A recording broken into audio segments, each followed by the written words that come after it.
공정한 시선으로 시청자 여러분의 궁금증을 속 시원하게 풀어드리는 친절한 정치 시간입니다. 대선 전 마지막 시간입니다. 박원석 전 의원과 함께하도록 하겠습니다. 어서 오세요. 안녕하십니까. 먼저 오늘의 첫 번째 주제부터 보겠습니다. 직접 보시죠.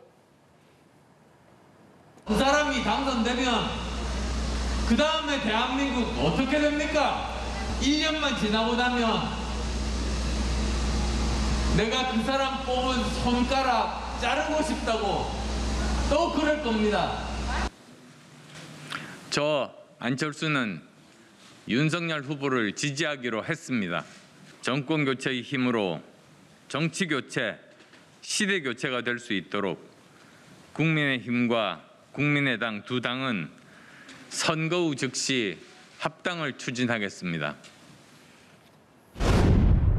네, 철수.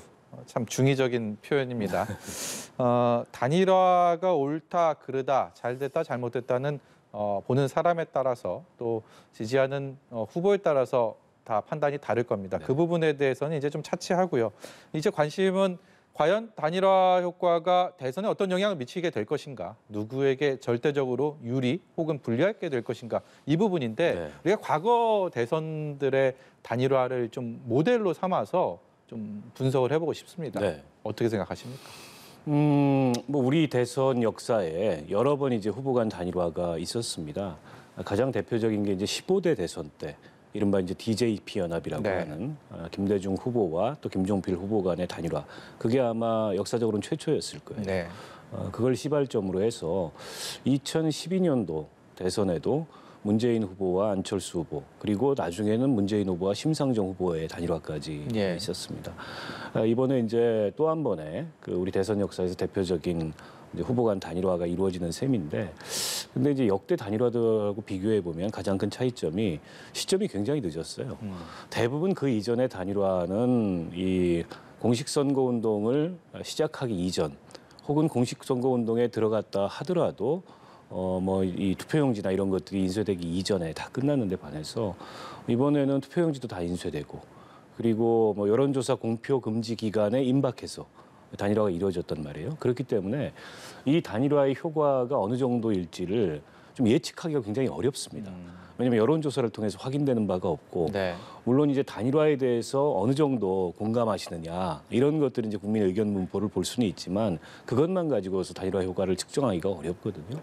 그런 점에 비추어 봤을 때 지금 뭐 그 모든 후보 진영에서 사실은 긴장감을 가질 수밖에 없는 그런 상황이 아닌가 싶습니다. 이 안철수 후보의 지지층이 좀 수긍하고 받아들여야 할 시간이 좀 더 필요하지 않겠습니까? 그런 부분도 좀 지적을 하던데요. 그렇죠. 지금 안 후보가 아직 윤석열 후보 지지 유서에 나서고 계시지를 않아요. 제가 오면서 찾아보니까 오늘 6시에 아마 당원과 지지자를 향해서 메시지를 내는 유튜브 생방송을 하신다 그래요. 그러니까 안철수 후보와 윤석열 후보 간에 단일화 기자회견이 있은 직후부터 이제 국민의당 뭐 당 홈페이지부터 시작해서 또 각종 SNS에서 당원과 지지자들의 실망과 비판의 목소리가 많이 나온 게 사실이거든요.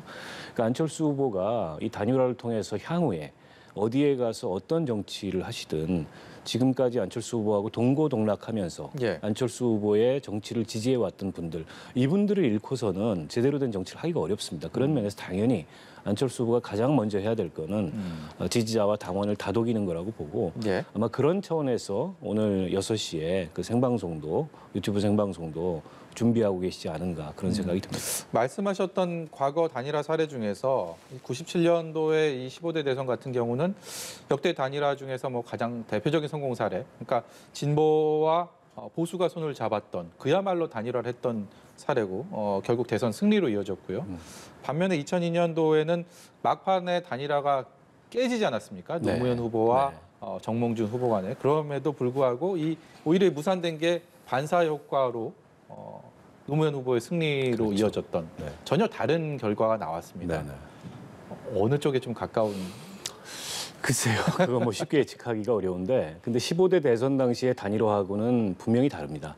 15대 대선 당시의 DJP 연합은 단지 후보 단일화라고 보기에는 훨씬 더 공을 많이 들인 일종의 연정 모델이었죠. 네. 일단 합의 기간도 굉장히 물밑 합의 기간도 굉장히 길었고 그리고 아주 세세한 것까지 합의를 했습니다. 사실상 그때 김종필 후보의 지지율이 5% 안쪽이었을 거예요, 제 기억으로는. 예. 근데 그 5% 안쪽을 가진 후보에게 좀 파격적인 양보를 하면서 결국에는 이제 김대중 대통령이 수평적 정권 개최를 이뤄냈단 말이죠. 그만큼 과감한 결단을 통해서 예. 후보 단일화를 이뤄내고 정치 연합을 이뤄낸 거였고 또 그 당시에 그 DJP 연합의 중요한 특징 중에 하나가 이제 호남 포위 전략에 맞선 일종의 이제 지역 연합을 지역 연합을 선택한 거죠.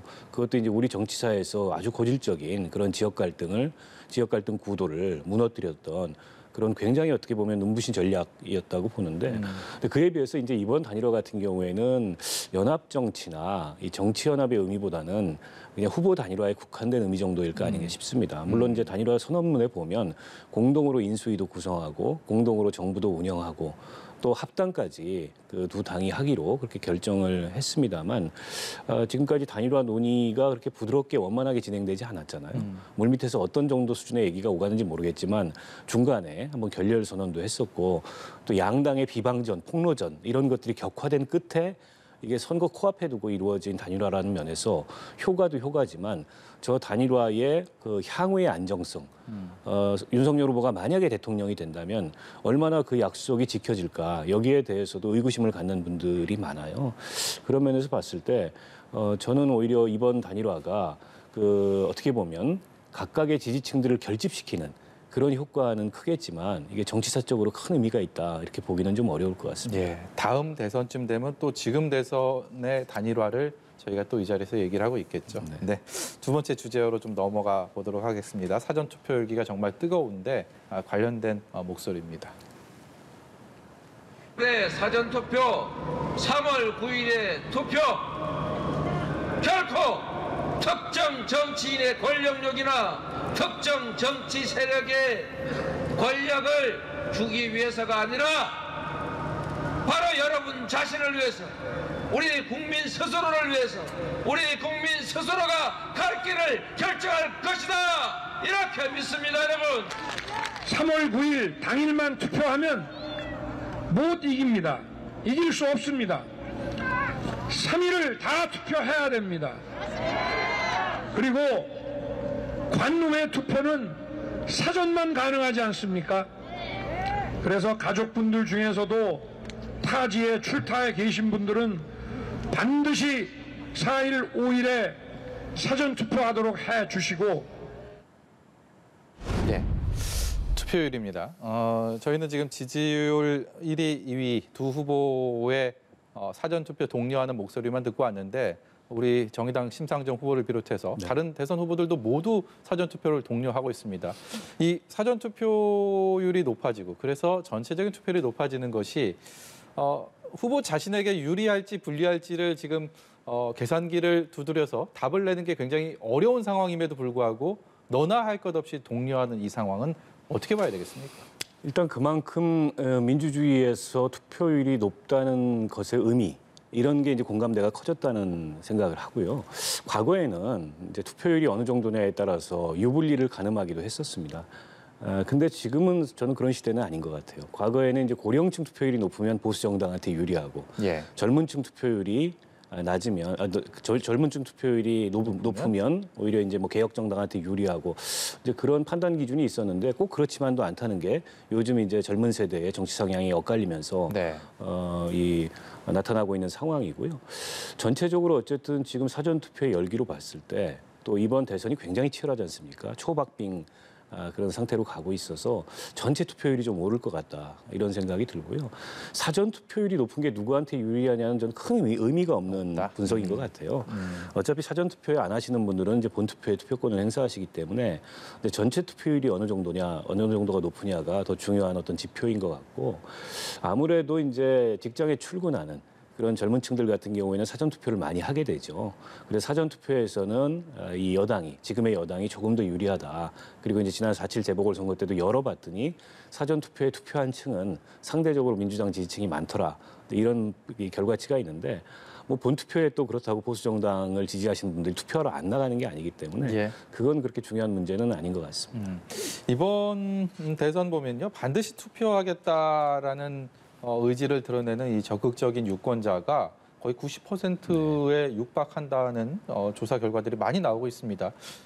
여러 가지 이유가 있을 텐데요. 뭐 초박빙 구도도 있을 테고 이렇게 결집하는 그런 모습들도 작용을 분명히 했을 텐데 가장 큰 궁극적인 이유는 뭐가 있을까요? 저는 결국에는 이 투표의 효능감, 정치의 효능감에 대한 이제 국민의 인식이 과거에 비해서 많이 달라졌다. 예전에는 뭐 누가 되든지 뭐가 다르냐. 이제 이런 어떤 그 뭐랄까요 좀 냉소적인 이제 그런 반응들도 있었는데 이게 이제 박근혜 전 대통령 탄핵을 전후로 해서 이게 민주주의라는 게 국민들이 참여하는 게 굉장히 중요하고 참여하면 달라진다. 이런 효능감들을 많이 느낀 것 같고요.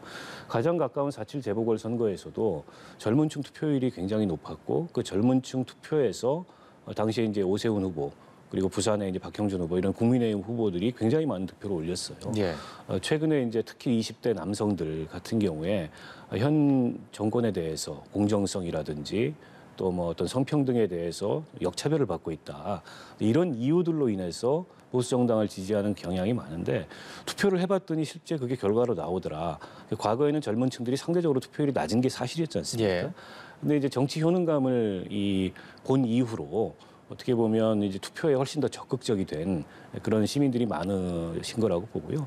그리고 양 이제 후보들이 그리고 모든 후보들이 최대한 지금 지지자들을 동원하고 있고 결집하고 있고 또 그만큼 대선이 아주 치열한 박빙의 양상으로 가다 보니까 그 결집 현상이 더 두드러져서 어떻게 보면 지난 대선에 한 77% 제가 투표율이 나왔던 걸로 기억하는데 이번 대선이 그 투표율을 상회할 수도 있지 않을까. 이 한편으로는 역대급 비호감이라 그래서 투표율이 낮을 거다. 예. 이런 예측도 있었는데 선거 막판에 오면서 다른 양상이 좀 나타나고 있는 것 같습니다. 예. 박 의원과 함께하는 시간은 늘 즐겁습니다. 오늘 시간이 너무 짧게만 느껴지네요. 지금까지 친절한 정치 박원석 전 의원이었습니다. 고맙습니다. 고맙습니다.